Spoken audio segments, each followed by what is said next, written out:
So in my opinion, the single best thing about the BT Young Scientist is that it exposes you to science outside of the textbook and outside of the set curriculum, and it allows you to explore area of science that really interests you and that otherwise you might not have the opportunity to do.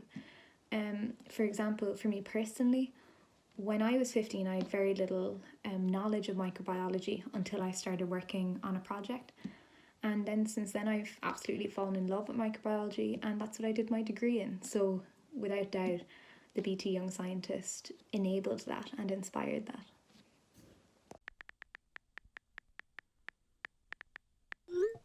Technology and science are so important in today's society, especially when you consider that we're currently in the midst of a pandemic.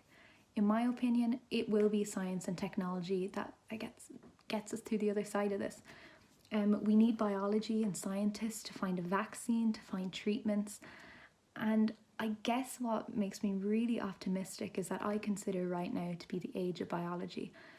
In the past 10, 15 years, we have made incredible advancements, which means that really we are in the best place possible to fight a virus like this and to find a vaccine in a much quicker time than ever before.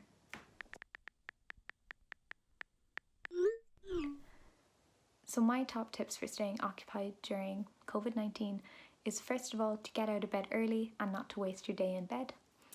And second is to maybe have a list of tasks that you want to do. I know that I have a really long list of chores at the moment. I really need to clear through my wardrobe and all these sorts of things. So maybe do one thing a day that's productive and something that you usually put off. And then third, it's a really good time to start working on a project for the BT Young Scientist. I know it seems kind of early, but when we did our project when we were 15, we actually started in the summer, and we started by doing some research. So my tips would be to use something like Google Scholar and look up kind of keywords that your project will involve and see what other scientists have done before, what their methods were and what kind of sources they have. And then you can build on their research to kind of formulate your idea a little bit better. You'll be really thankful that you did it when it comes to writing the one-page proposal.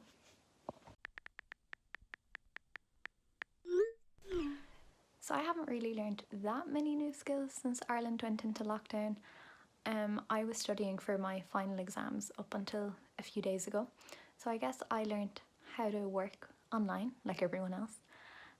But one thing I have been doing recently is that I've been training my dog. So I've been teaching her new tricks. So I guess that's a skill that I've been learning, how to make a dog sit.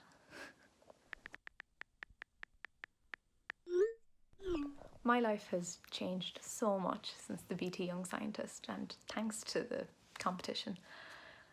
So we won in 2013, and because of that we had so many incredible opportunities for someone who was only 15, 16. I got to take part in the European Young Scientist and go to the Google Science Fair and speak at a lot of events around Ireland. So I learned a lot through these. I learned a lot about public speaking, and I also made incredible friends from all over the world and all over Ireland, a lot of whom I'm still in contact with, and I get to see what amazing things they're doing now. Some have started their own companies, some are doing some really interesting research, and some are even travelling the world. So it's really nice to have those connections. Second, the BT Young Scientist definitely helped me pick my career path. So because of my project, I fell in love with microbiology, and as of a few days ago, just finished up my degree. And yeah, since doing the BT Young Scientist, I knew from the age of 15 that I wanted to continue doing research and that I love working on projects. And so come September, I'll be starting a PhD in the University of Exeter in medical mycology, which is fungal disease research.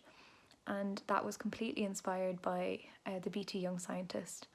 So I'm very thankful for it, and I really do think my life could have been very different had I not partaken in the competition.